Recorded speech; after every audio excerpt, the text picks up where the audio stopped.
কারণে আল্লাহ রাব্বুল আলামিন সৃষ্টি করেছেন, তাহলে তো আগ থেকে আল্লাহর উদ্দেশ্য বের করে দিবেন।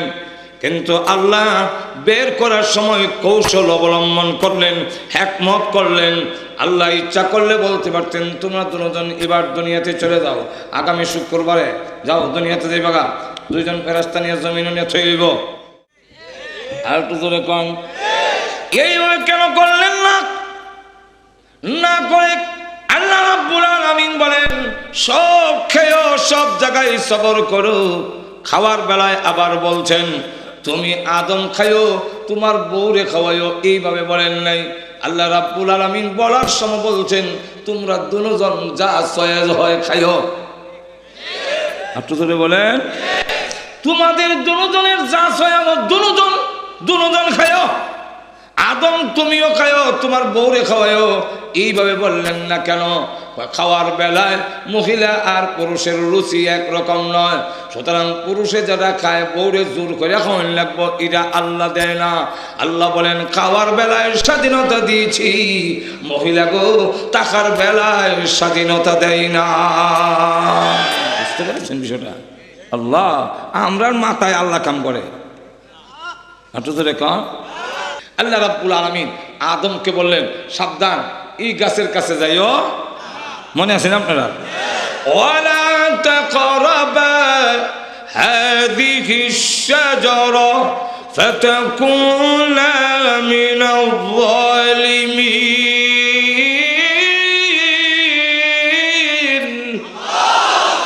ওয়ালা তাকরাবা হাযিহি আশ-শাজারা, এই গাছের কাছে যাইও না। কেন? সহজ বাংলা হইল যদি যাও খাও দুনিয়াতে যেতে হবে। এবার আমি আপনাদের কাছ থেকে জানতে চাই আল্লাহর ইচ্ছা কি দুনিয়াতে আউন নি না বেসলাম? তে খাইও না, খাইলে যাওয়ান লাগবো। এটা কি? এটার নাম কৌশল। এটার নাম কৌশল। যেমন আপনার বাচ্চা স্কুলে যেতে চায় না, হ্যাঁ মাইরা ফিটটা নিয়ে দিলে স্কুলে গাল ফুলায় বইতে পড়ে না, সাথে ক্লাসমেট একটা ছাত্র হয় পড়াশোনা পড়তাম না, না বলে আইলে কেন আমি আইসি কিলাই মুরাই দিল কেন? আমরা যদি আল্লাহ ডাইরেক্ট ফটাই দিত এই নামাজ পড়ছ না, পড়তাম না, না বললে আইসব কেন বলে আমি আইসি ফাটাইলে কেন? ঠিক কিনা? এখন আপনি কৌশল করলেন। কৌশলটা কি? হ্যাঁ লাল কালারটা খুব আকর্ষণীয়, আপনি জানেন। এরপরে টিপ বিস্কুট খাবি লেগে হবে, এর লেগে এক প্যাকেট লাল টিপ বিস্কুট এনে রেখা দিলেন আলমারির, রেখা দিয়ে বললেন সব খাইছি দেখাইস না, যদি খাস স্কুলে যেতে হবে। এবার আমি আপনাদের কাছে জানতে চাই আপনার ইচ্ছা কি খাইতো নি? একটু ধরে খাইস না, খাইলে স্কুলে যাওয়ান লাগবো, এটা কি? এটার নাম কৌশল। যখন এটার নাম কৌশল। হ্যাঁ অপেক্ষায় আব্বা কোন সময় সর্ব খাইতো, আব্বাও সুযোগ দেয় হ্যাঁ খাইবে লেগে। একবার বিস্কুটের প্যাকেটটা সিরা দুইটা বিস্কুট খাই না করছিলাম না খাইস না বলে হ দেখাইছ যে খাইতাম না, খাইলে স্কুলে যাওয়ান লাগবো। হ্যাঁ আয় এখন স্কুল আয়, হ্যাঁ না করতে পারেনি। একটু ধরে বলেন এখন দেখবেন যায় আর কান্দে। এখন সেই স্কুলে যায় আব্বার চাপে না হেড দোষে। একটু ধরে কম আদম আলাইহিস সালাম গন্ধম খাওয়ায়, আমরা বাবে গন্ধম খাইছে আইছে, এখন আর কোনের সুযোগ আছে নি বলে এই ইবাদত কর নামাজ পড়তাম না বলে না বলে আইসলে কেন, এখন আর কইতার বনি বলে হারাইলো কেন? তখন আপনি কইবেন গন্ধম খাই আইসলে কেন? একটু জোরে কম। সেই কৌশলে আদম আলাইহিস সালামকে জান্নাত থেকে যখন বের করে দেয়, লক্ষ্য করে দেখেন মহান আল্লাহ রাব্বুল আলামিন কোরআনে যা বলছেন কুল্লাহবিতু মিনহা জামিআ, হে আদম তোমরা সব বের হয়ে যাও, জান্নাত থেকে বের হয়ে যাও। তোমরা হইলেন কিভাবে? আরবি ভাষায় দুইজনে বহু বচন হয় না, সব ভাষায় দুইজনে বহু বচন, একের অধিক হইলে বহু বচন। আরবিতে দুইজনে বহু বচন হয় না, এক বচন, দুইজন হইলে দ্বিবচন, তিনজন লাগে বহু বচন হইতে। কতজন লাগে? আদম আর হাওয়া দুইজনে মিলে বহু বচন হয় না। আল্লাহ রাব্বুল আলামিন বললেন কুল নাহবিতু, তোমরা সব বের হয়ে যাও। সব হলো কোত্থেকে? মুফাসসিরিনে কেরামরা বলেন ডাইরেক্ট হইলো দুইজন, ইনডাইরেক্ট হইলাম আমরা। ইনডাইরেক্ট আতো ধরে কান আমরা আদম আলাইহিস সালামের পিঠে আর হাওয়ার বুকে ছিলাম। ওনারা বের হয়ে আসার কারণে আমরাও বের হয়ে আসলাম। লক্ষণীয় বিষয় হলো আল্লাহ রাব্বুল আলামিন আদমকে জান্নাত থেকে বের করে পাঠাইলেন শ্রীলঙ্কা, বর্তমান নাম, আগের নাম হলো শরণদ্বীপ, বর্তমান শরণদ্বীপ পাইবেন না, তার নাম শ্রীলঙ্কা। আর হাওয়া আলাইহিস সালাম মহিলা, ওনাকে জান্নাত থেকে ছেড়ে দিলেন জিদ্দা নামক জায়গা, এর নাম জিদ্দা। জাদ্দাতুন শব্দের অর্থ হইল দাদি, মা বুঝায়। হাওয়া আলাইহিস সালাম তিনি একদিকে আমাদের মা, আরেকদিকে আবার দাদি। আমার যদি মা হয় আমার ছেলের দাদি হয়, আমার আব্বার যদি মা হয় আমার তো দাদি হয়। ওনাকে যেখানে ছেড়ে দিয়েছিলেন এই জন্য এই জায়গার নাম জিদ্দা হই জাদ্দা। এখানে হাওয়া আলাইহিস সালামকে পাঠিয়ে দেওয়া হলো। টার্গেট হলো মক্কা, টার্গেট হলো খানায়ে কাবা, এখানে আসতে হবে। লক্ষণীয় বিষয় হলো আল্লাহ রাব্বুল আলামিন পুরুষ নামক লোকটাকে পাঠাইলেন শ্রীলঙ্কা। শ্রীলঙ্কার থেকে মক্কা যাইতে হলে 7 সমুদ্র 13 নদী পারিয়া পাহাড় পর্বত ঠেল্লা যাও। মহিলা গো, তুমি দুর্বল, এই কারণে এত দূর থেকে যেতে পারবে না। আমি স্বয়ং আল্লাহ তোমার ধাক্কা দিয়া মক্কা পৌঁছাইয়া দিলাম। এখান থেকে বোঝা যাক আল্লাহ রাব্বুল আলামিনের বিধান নারীর পক্ষে বেশি, নারীর পক্ষে বেশি। ইসলামের প্রত্যেকটা বিধান নারীর পক্ষে বেশি। একটা বিধানও নাই যেখানে নারীকে বেশি দেওয়া হয় নাই। আল্লাহর নবী সমান অধিকার কিভাবে বুঝিয়ে দিয়েছেন, নারীর অধিকার বেশি কিভাবে। নবী একদিকে রাষ্ট্র চালায়, অপরদিকে নবুয়তের দায়িত্ব পালন করে, নিজের সব কাজ সমাধান করে ঘরের ভিতরে গেলেন। আম্মা জান আয়েশাকে লক্ষ্য করে সালাম দিলেন। আল্লাহর নবী ঘরে ঢোকার সময় আগে সালাম দিতেন ঘরের ভিতরে, আসসালামু আলাইকুম, আসসালামু আলাইকুম, নবী সালাম দিয়ে ঢুকতেন। আম্মা জান আয়েশাকে, আয়েশা রাদিয়াল্লাহু আনহা বলেন, জিন্দেগিতে কোনোদিন আমি আগে রাসূলকে সালাম দিতে পারিনি। নবীজি ঘরের ভিতরে ঢুকে নিজের সব কাজ করে দিয়েছেন। আয়া ঘরের ভিতরে ঢুকে জিজ্ঞাসা করেন, আয়েশা গো, খাবার তৈরি হয়েছে? হ্যাঁ নবী, রুটি হয়েছে, তরকারিটা এখনো হয় নাই। আল্লাহর নবী তখন বলতেন, আয়েশা গো, তুমি টমেটো কাটো, আমি নবী তোমারে আলু কেটে দেই। তুমি পেটটা পরিষ্কার করো, আমি জগ দিয়ে পানি এনে দেই। বিশ্ব নবী নিজের কাজ সমাধান করে, স্ত্রীর রান্নাঘরের কাজে সহযোগিতা করে, নারীর অধিকার বুঝাই দিয়েছে। তোমারটা করে নারীর অধিকার, তুমি কিছু বুঝা নিবা, এর নাম হবে নারীর অধিকার। তোমার বুঝা তুমি পালন করিয়া আবার নারীর বুঝারও কিছু সাহায্য করবা। আর ইহুদি খ্রিস্টানদের সিস্টেম হইল যে আমার যারা করতে আসলাম এটা অর্ধেক করে হেরা দেবো, হেরাটা নিতাম। আর আমার লক্ষ্য করে দেখেন, ইসলাম নারীর এত সম্মান দিয়েছে। গর্তের হাত থেকে জীবন্ত কবর দেওয়া হইতো, সেখান থেকে উদ্ধার করেছে ইসলাম। নারীকে মাতৃত্বের মর্যাদায় পৌঁছাইয়া দিয়েছে। আর বলে দিয়েছে, ও যুবক ছেলেরা, মার পায়ের নিচে তোমাদের জান্নাত। স্বামীকে বলে দিয়েছে, স্বামী রে, তোর ক্ষমতা আছে বলে জেনে রাখ, সারা পৃথিবীর মানুষ যদি তোমাকে ভালো বলে, স্ত্রী যদি তোমারে ভালো বলে না, তাহলে তামাম দুনিয়ার মানুষ ভালো বললেও আল্লাহর কাছে তুমি ভালো হতে পারবে না। আল্লাহর কাছে ভালো হইতে গেলে তোমার স্ত্রী সার্টিফিকেট দিতে হবে আমার স্বামী ভালো। বউ যদি সবে খুব ভালো, বউ ক নম্বরের খুব হিসাবে না জানি, সকলের ভালো শেষ। আর তো জোরে বলে, ছেলেকে বলছে জান্নাত পাইবা, মানে হ্যাঁ মার ফায়ার নিছে। আর তো জোরে কয়, স্বামীরে কইছে, স্বামী ভালো স্বামী হইতা বলে হ্যাঁ বউ সার্টিফিকেট দেব। চিন্তা করছেন বিষয়টা? ঘুমাই গেছেন? আল্লাহু আকবার। আর বউরে কইছে যে তোমার স্বামী যদি তোমার প্রতি খুশি থাকে তাহলে তুমি আল্লাহ খুশি, জামাই নারাজ আল্লাহ নারাজ। সিস্টেমটা দেখে। আর যদি এমন সমান সমান হয়, এটার নাম ধরে রাখে, এটার নাম ধরে রাখে, কেউর কাছে কোনো মূল্যায়ন কথা বুঝছেন না। শেষে এটা রাখে শফিক, এটা রাখে ফারমিন। শফিক রিস্কা দেখো তো, যেমন বোঝা সাহ, ফারমিন করে তো শুরু বাচ্চারা যেটা দেখে যেটা শুনে এটি কয় হ্যাঁ কয় সবই জুতা আইন পারবেন না হয়ে যাও মন কইটা আব্বু কয় না আম্মু কয় এটা কি দাও ও তো এক কাজ করি বলে কি বলে ঘরের ভিতরে যৎকান থাকি তুই আমার ডাকবে আব্বা আমি তোর রাখুন আম্মা শিখাইবার লেগে যাও আধুনিকতা লিয়া যাও জোরে কোন ঠিক কিনে স্বামী স্ত্রীর মধ্যে এইভাবে যদি শ্রদ্ধা না থাকে স্বামীর প্রতি আর স্বামীর যদি স্ত্রীর প্রতি স্নেহ মমতা না থাকে যেন শান্তি আসবে না সুখ হইতো না কার কাম কেটা করতো আমার পাশের বাসা ওরা জামাই দুজন সারি যায় চাকরি করে 4টার সময় দুজন টায়ার্ড এটা আই এম টায়ার্ড এটা আই এম টায়ার্ড তখন বা হ্যাঁ হ্যাঁ ভাত কাটা দিত ভাত ফাঁক করতো কেনা আমার বাচ্চা কয় ফাঁকা করবো শফিক কয় পারবিন ফাঁকা করাও পারবিন কয় আমি তো চাকরি করছি 4টা তুমি করাও নজরে কোন ঠিক কিনা এই লইয়া লাগছে এটা দিছে ফাঁকা কইরই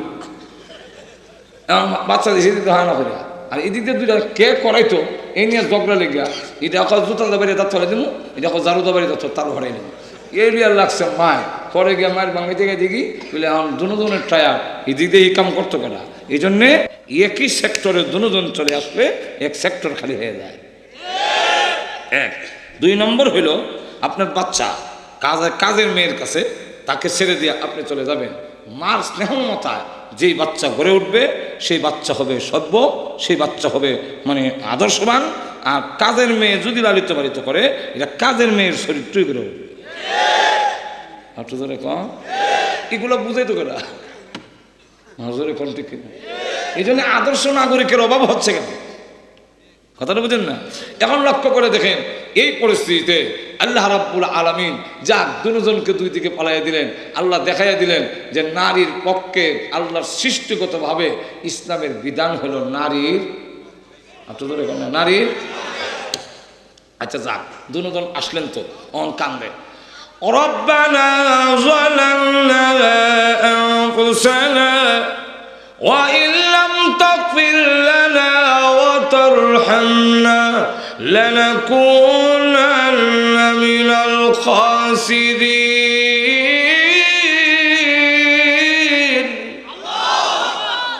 এমন দোয়া আল্লাহ শিক্ষা দিলেন কোন বান্দা বান্দি যদি নীরবে নির্জনে তা একাগ্রতার সাথে আন্তরিকতার সাথে নীরবে আল্লাহর দরবারে এই দোয়া 3বার পরে রব্বানা যালামনা আনফুসানা আল্লাহ বলেন আমার বান্দার গুনাহ মাফ না করলে আমি আল্লাহর শরম লাগে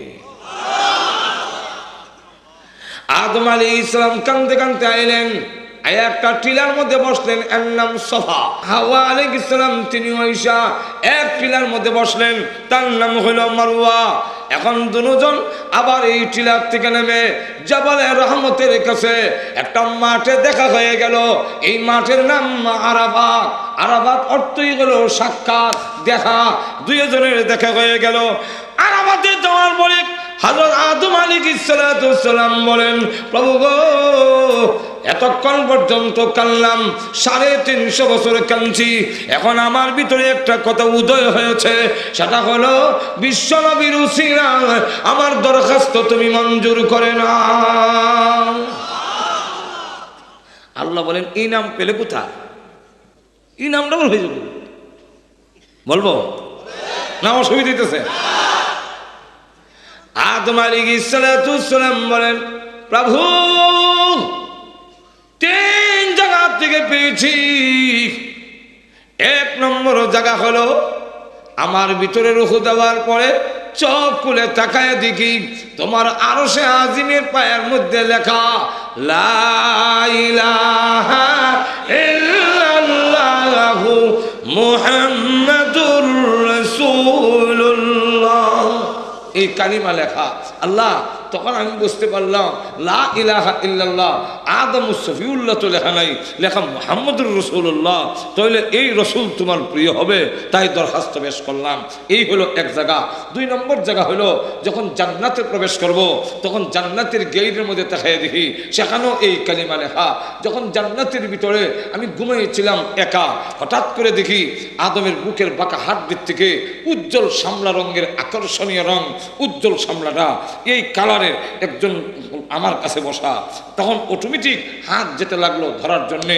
কারণ আল্লাহ তো নিষেধ করছে না, এই গেল না, খালি গন্ধমের না খাইও না, জোরে কণ্ঠে খেয়ে হাত বাড়াই দিয়েছেন, ধরি ধরে, আরে এটা কি জানে, ধরতে যাই, যেই মাত্র ধরতে যায় মুহাসসিনে কেরামরা বলেন এখান থেকে বোঝা যায় এটা মজ্জাগত স্বভাব। নারীর কাছে থাকলে মন চাবি ধরে লাগ, চাবি চাইবও ধরত, এটা একটা মনের মধ্যে এই ওয়াসওয়াসা থাকবেই। এটা আদমের জন্মগত দেওয়া। আদম আলাইহিস সালাম যেই মাত্র হাত বাড়ালেন, আল্লাহ বলেন হাত সামলাও, বিয়া ভরাই রে। একটু ধরে কন, কেন বিয়া ভরাবেন? সিস্টেমটা আমরা শিখাই দিচ্ছে। কুকুর বিড়াল তাদেরও যৌবিক চাহিদা আছে, গরু ছাগল এদেরও যৌবিক চাহিদা আছে, তোমাদেরও থাকবে, কিন্তু তাদের যৌবিক চাহিদা পূরণ করার পদ্ধতি সেটা হইল তারা ফ্রেন্ডশিপ এবং পার্টনারশিপের মাধ্যমে। আর আদমের যৌবিক চাহিদা, আদমের আওলাদের যৌবিক চাহিদা নিবারণ করার পদ্ধতি হবে বিবাহ সম্পর্কের মাধ্যমে। একটু ধরে কন, তাহলে আমরা দেশে কুকুর বিড়াল এরা বিয়া শাদী নেই, কি আছে? বিয়া আছে কি? পার্টনারশিপ এবং ফ্রেন্ডশিপ। কুকুর হইল কুকুরনির পার্টনার, কথা বুঝেন না? পার্টনার আপনি ইহুদি খ্রিস্টানরা, আপনি ইউরোপ যান, লন্ডন আমেরিকা যান, জানাই কয় না পার্টনার।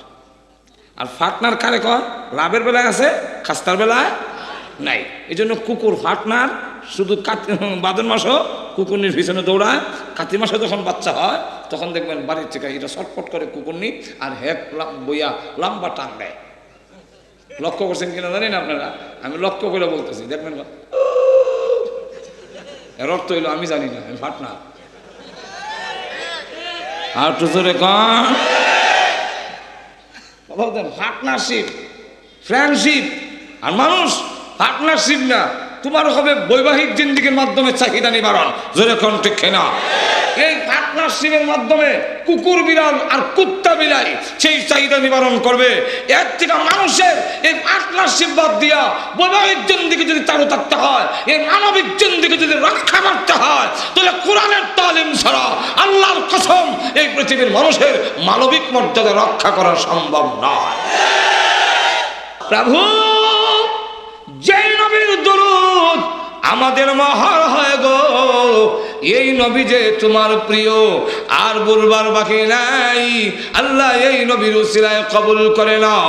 আল্লাহ বলেন আদম বিশ্ব নবীর উসিলা যখন নিয়েছ, আমি আল্লাহ এই মুহূর্তে তোমার দরখাস্ত কবুল করে নিলাম।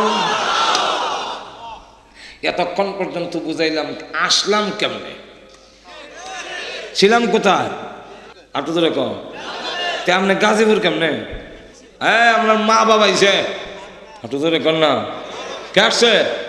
আমাদের মা বাপ। আমাদের মা বাবা আসছেন জান্নাত থেকে, সুতরাং আমরা এইভাবেই জান্নাত থেকে আইছি, কথা বলছেন। এখন আবার ঘুরিয়া জান্নাতে যাওয়ার ইচ্ছা আসেনি, আটু ধরে বলেন। এখন মইরা সেরে যাবেন কো? জান্নাতে যাওয়ার ইচ্ছা আছে থাকলে আমার ওয়াজ, আনাইলে কোনো আর ওয়াজ নাই। আরো যখন ইচ্ছা আছে জান্নাতে যাওয়ার, তাহলে জান্নাতে যাইতে হইলে ইচ্ছা এই টার্গেটে তোমার জীবন পরিচালনা করতে হবে যে আমি মরে সাথে জান্নাতে যেতাম, জোরে কণ্ঠে খেয়ে না। এখন জান্নাতে যাইতে গেলে আপনি মক্কা যাবেন আডে হুক দিকে, কিয়ামতের আগে মক্কা হওয়া যাবো? মক্কা যেতে গেলে যেইভাবে সোজা মক্কার দিকে হাঁটতে হবে, উল্টা গেলে যাওয়া যাবে না। সুতরাং দুনিয়ার জীবনটা যদি জান্নাতে যাইতে চান, এই নিয়ে যদি ইচ্ছা থাকে, তাহলে আপনার জীবন দিকে জান্নাতের দিকে চালাইতে,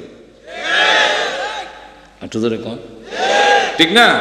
আল্লাহ বলে দিয়েছেন এখন যেখানে আছো এখান থেকে যদি আবার জান্নাতে আসতে হয়, আল্লাহ বলেন এমনি আসতে পারবে না, তোমার সন্তান একটাও আইতে পারবে না, আমি বাতাই দিই কেমন দিব। পৃথিবীতে এমন কিছু জায়গা আছে যেখানে গেলে কোনো রাহাবার পথ প্রদর্শক ছাড়া জায়গা যাওয়া যায় না। এর মধ্যে একটা হইল সমুদ্র পথে, সমুদ্র গেছেন সব একরকম, জায়গা যাওয়া যায় না একরকম। 2 নম্বর জায়গা হইল পাহাড়ের ভিতরে গিরিপথে হাঁটবেন, একরকম জায়গা যাওয়া সম্ভব না রাহাবর ছাড়া। 3 নম্বর জায়গা হলো মরুভূমি, সব একরকম দেখা যায়, রাহাবর ছাড়া পথ প্রদর্শক ছাড়া আপনি জায়গা যেতে পারবেন না। দুনিয়ার থেকেও জান্নাতে যেতে গেলে রাহাবর ছাড়া যাওয়া যাবে না। তাই আল্লাহ বলেন রাহাবর পাঠালাম, সেই রাহাবর হইল কিতাব আর একটা হইল নবী, কথা বলছেন।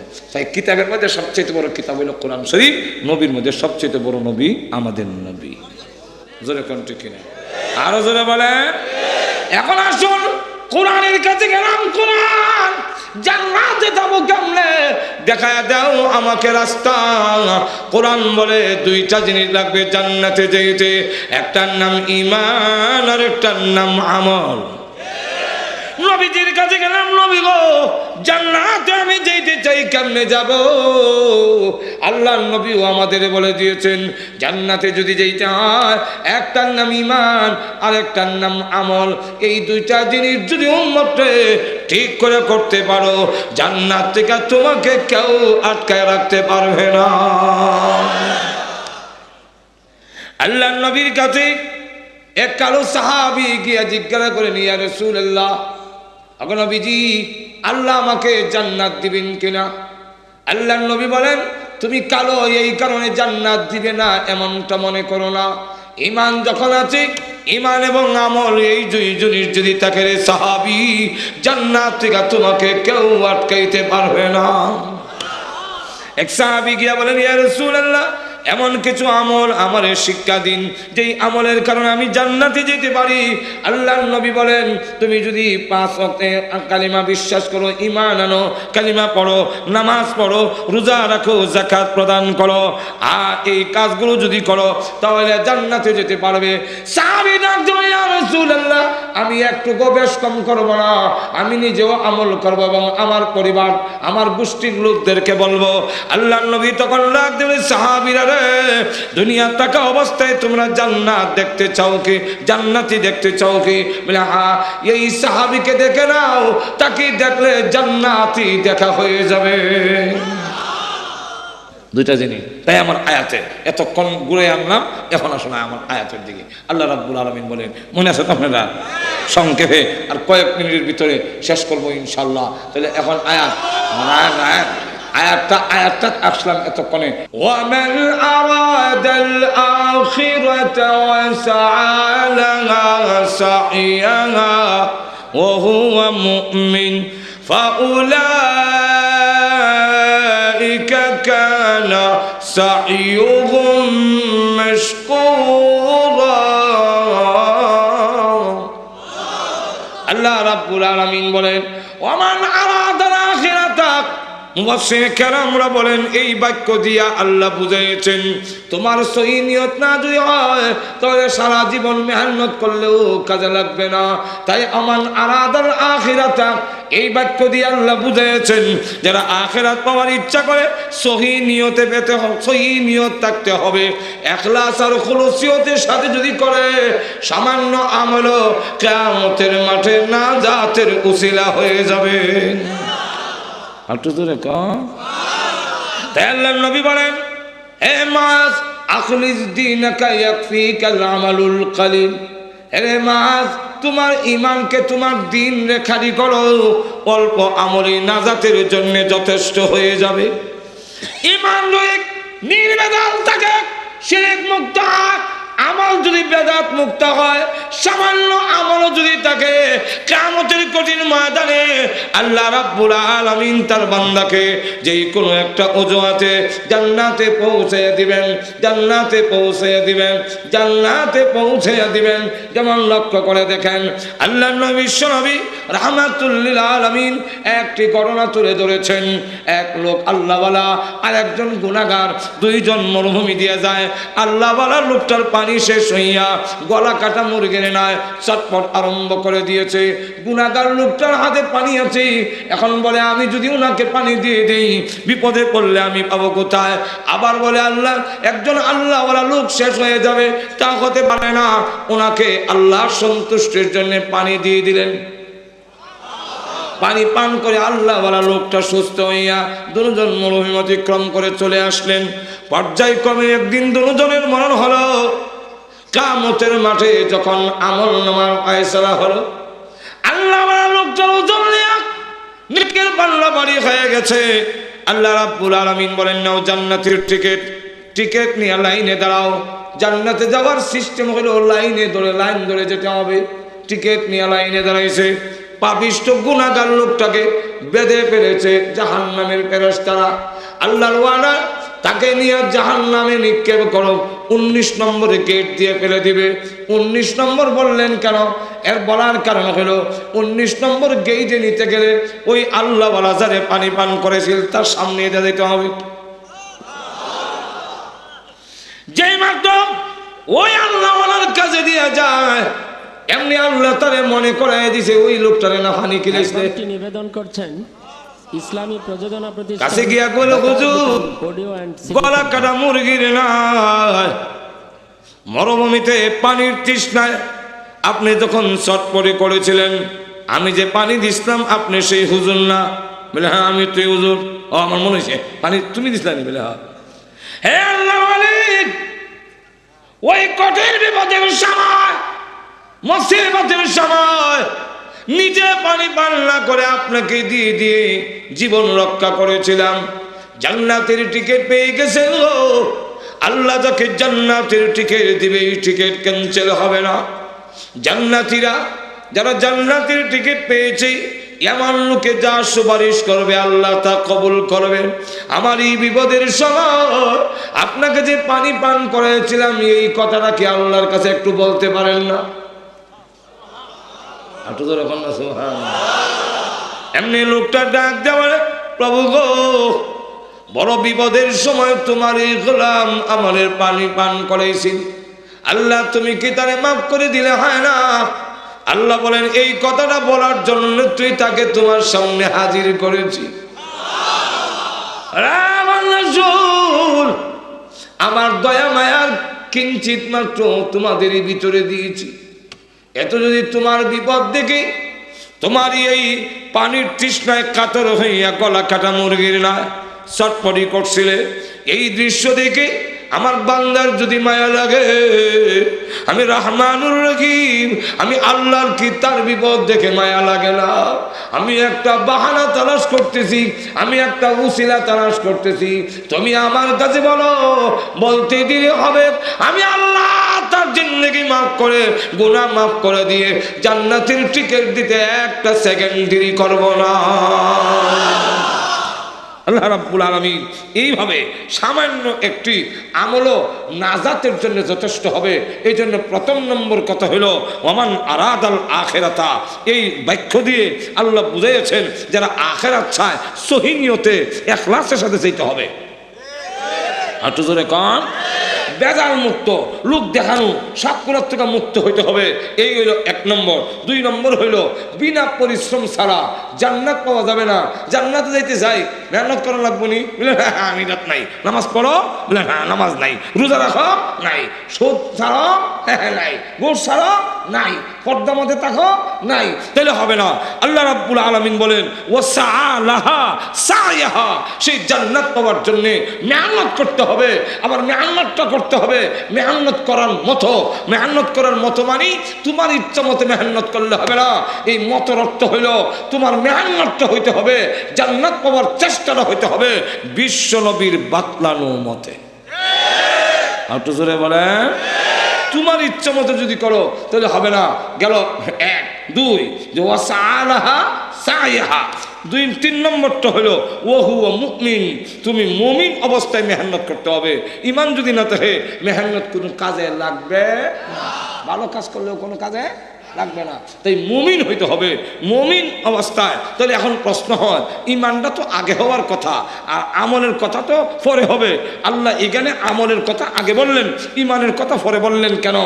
এই জন্য মুফাসসিরে কেরাম বলেন এখানে মুমিন দিয়া সহি আকীদা বিশ্বাস বলেছেন। আকীদা বিশ্বাস যদি বেজাল থাকে তাহলে আজ আমল কাজে লাগবে না। একটা কুয়ার থেকে পানি উঠাইয়া সকলে উজো করে গোসল করে খায়, এটার মধ্যে একটা ইঁদুর হইয়া ফুল্লা ফাইটটা গন্ধ ছড়াইছে। এখন ইমাম সাহেবের কাছে জিগায় হুজুর কি করতে পারি? বলে 40 বালতি পানি ফেলাই দাও। 40 বালতি পানি মানে হুজুর গন্ধ তো যায় না, বাড়ছে। আরো 40 বালতি ফেলাও। আরো 40 বালতি ফেলাই হুজুর এখন তো নাকের কাছে নেওয়া যায় না, এমন দুর্গন্ধ হয়েছে। আরো 40 বালতি ফেলাও। আরো 40 বালতি ফেলাই হুজুর এখন তো করে ভূমি এসে পড়ে এমন অবস্থা।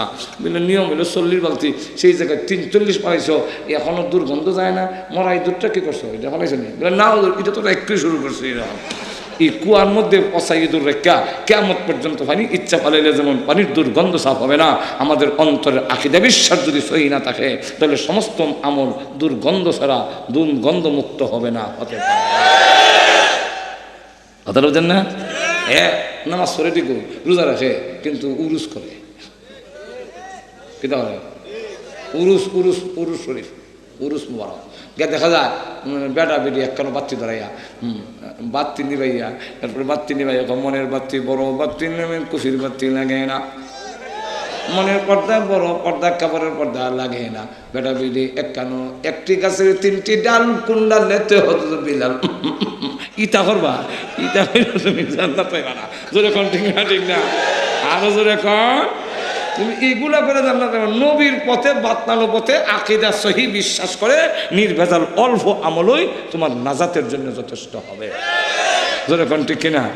আল্লাহ পাক আমাদেরকে শিরিক মুক্ত রেখে ইমানকে বেদাত মুক্ত আমল করে আমরা আনলে দেখেন আজকে কিন্তু 6 লাভ হয়ে গেছে, আটু জোরে কোন না। মাজারে গিয়ে দিয়ে মাজারও 4টা বাতি ধরেছে 4 কোনা, একটা ধরেছে এই কোনা আর একটা ধরেছে এই কোনা একটা আর মৌসলা কোথায় হাত বের করে, এরপরে একটা একটা গান গা, কি গান গায় জানেন? ইমান নষ্ট, এখান থেকে দেখো আল্লাহ তো আউয়ালে আখিরে তুমি জাহিরে বাতিনে তুমি কেউ বলে মুস্তাফা তুমি কেউ বলে হব খোদা, ইমাম রয়েছে না কাছে এখান থেকে আরেকটা কথা বাবা হুজুরে শরীফ ঘুরে নুরে করে তারিফ, কেউ বলে মদিনা শরীফ কেউ বলে খানায়ে খোদা, মাজারে দেখাইয়া এরপরে 4টা একসাথে যৌথ কণ্ঠে কয় তুমি খোদা তুমি রসুল তুমি খোদা তুমি রসুল তুমি ভান্ডারি বাবা লাঞ্ছারা চলে না রেলগাড়ি। ইমাম রয়েছে না কাছে গা।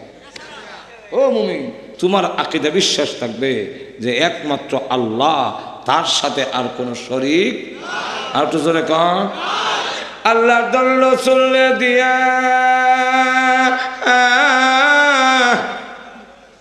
গেলেন আল্লাহ গাই বইয়া, আল্লাহ বলে গাই বইছে রসুলের দন খাজারে দিয়া গেলেন রসুল হকি রইয়া, রসুল হকরি রসুলের দল খাজায় পায়া তো সাথে আরো কিছু যুগালি আছে, এর আবার এরকম যা ধরছে গিয়া রসুলের দল খাজায় পাইয়া 8 বয়সে আজমিরে কেউ ফিরে না খালি হাতে বাবারে তোর দরবারে আসেনি না। তাহলে তোমার আকীদা থাকতে হবে আল্লাহ তোমার দরবারে কেউ ফিরে না খালি হাতে, জোরে বলেন ঠিক কিনা, আরো জোরে বলেন ঠিক কিনা। আল্লাহ তোমার দরবারে কেউ ফিরে না, আর বাবা তোমার দরবারে কেউ ফিরে না খালি হাতে, এই আকীদা বিশ্বাস থাকলে আমল কাজে লাগবে না। আর তো জোরে কম বাবার দরবারে এমনি কোথাও বলে বাবা তোমার দরবারে মাটির হানকি লইয়া দৌড়াদৌড়ি করে, একটু যদি সিন্নি কম পড়ে কিলা কিলির দুম পড়ে, আর আল্লাহ তোমার দরবারে কেউ ফিরে না খালি হাতে, আরো জোরে কোন ঠিক কিনা। আল্লাহ তোমার দরবারে কেউ ফিরে না খালি হাতে, এটাও কথা। এই আকীদা বিশ্বাস যদি তোমার না থাকে তাহলে আমল কাজে আসবে না। এই কারণে শেষে বলছেন ও হুয়া মুমিন, এর আগে বলছেন আমল আর ইমানের কথা, পরে বলছেন যে মুফাসসিরিনে কেরামরা বলেন আল্লাহ বুঝাইতে চান আমল করবে সহি আকীদা বিশ্বাস নিয়ে। আর তো জোরে বলেন আল্লাহ পাক আমাদের তৌফিক দান করুন, সকলে জোরে সোরে বলেন আমিন। ওয়া আখিরু দাওয়ানা আলহামদুলিল্লাহি রাব্বিল আলামিন। দুরূদ শরীফ পড়ে আল্লাহুম্মা সাল্লি আলা সাইয়্যিদিনা ওয়া মাওলানা মুহাম্মদ وعلى آله وصحبه وبارك وسلم وبارك. الحمد لله. ربنا ظلمنا أنفسنا وإن لم تغفر لنا وترحمنا لنكونن من الخاسرين. ربنا اغفر لنا ولوالدينا رب ارحمهما كما ربياني صغيرا رب ارحمهما كما ربياني صغيرا রব্বুল আলামিন সারা জীবনের গুনার বোঝা মাথায় নিয়ে গুনার উপরে লজ্জিত আর শর্মিন্দা হয়ে আলেম উলামা নিয়ে সাদাদারি হলো মুরব্বি নিয়ে নওজোয়ান ভাইদেরকে নিয়ে মাসুম বাচ্চা নিয়ে পর্দার আড়ালে নেককার মা বোনদেরকে নিয়ে আমি গুনাহগার তোমার শাহী দরবারে হাত বাড়াইলাম মেহেরবানি করে আমাদের জিন্দেগীর গুনাহ মাফ করে দাও আল্লাহ। জানি না আজকের এই মোনাজাত কার জন্য জীবনের শেষ মোনাজাত। কত মানুষ ঘুমায় আর ওঠে না, কত মানুষ ঘর থেকে বের হয় আর ঘরে ফিরে আসে না। আল্লাহ জানি না কার জন্য কাফনের কাপড় দোকানে জমা হয়ে গেছে।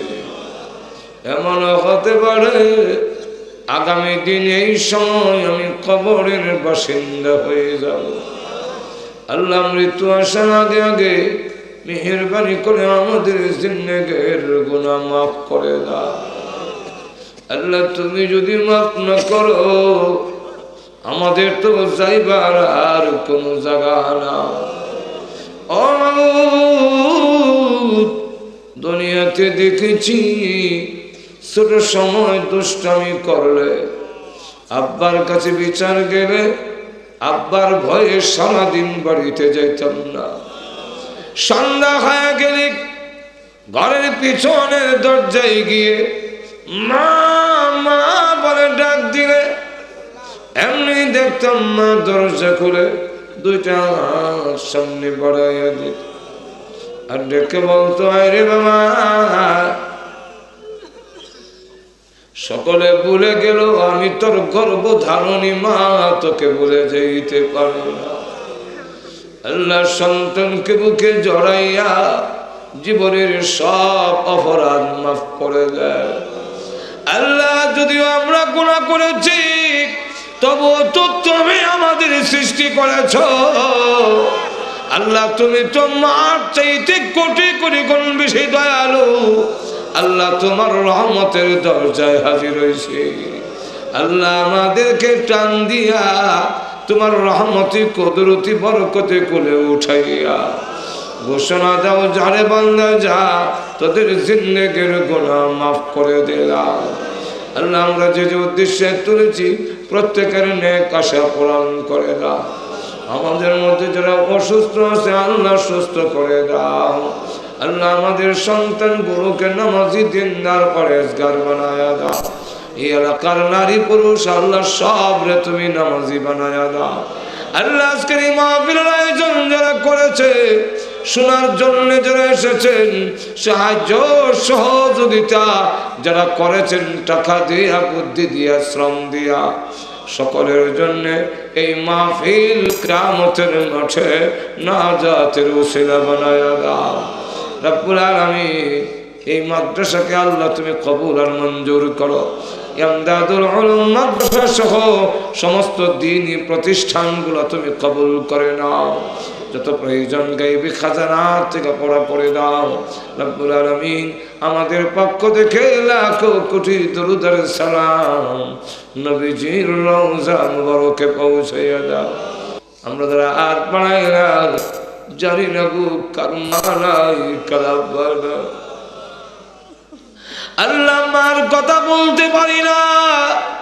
দুনিয়াতে আসার সময় কত লাঠি মার কলিজায় মারলাম, কত রাত গেল আমি আমার মাকে ঘুমাইতে দেই না।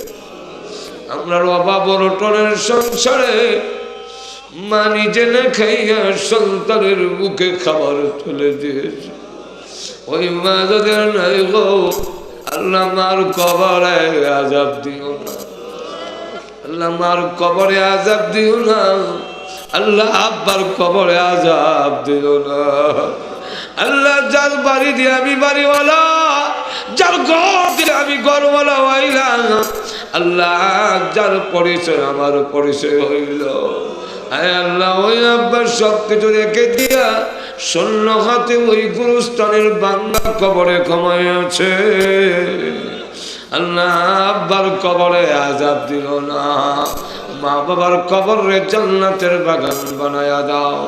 আমাদের দাদা দাদি নানা নানি শ্বশুর শাশুড়ি আত্মীয় স্বজন ভাই বারাদার বন্ধু বান্ধব যে যেখানে কবরে ঘুমাচ্ছেন ঘুমাভূত, আল্লাহ সকলের কবরকে জান্নাতের বাগান বানায়া দাও।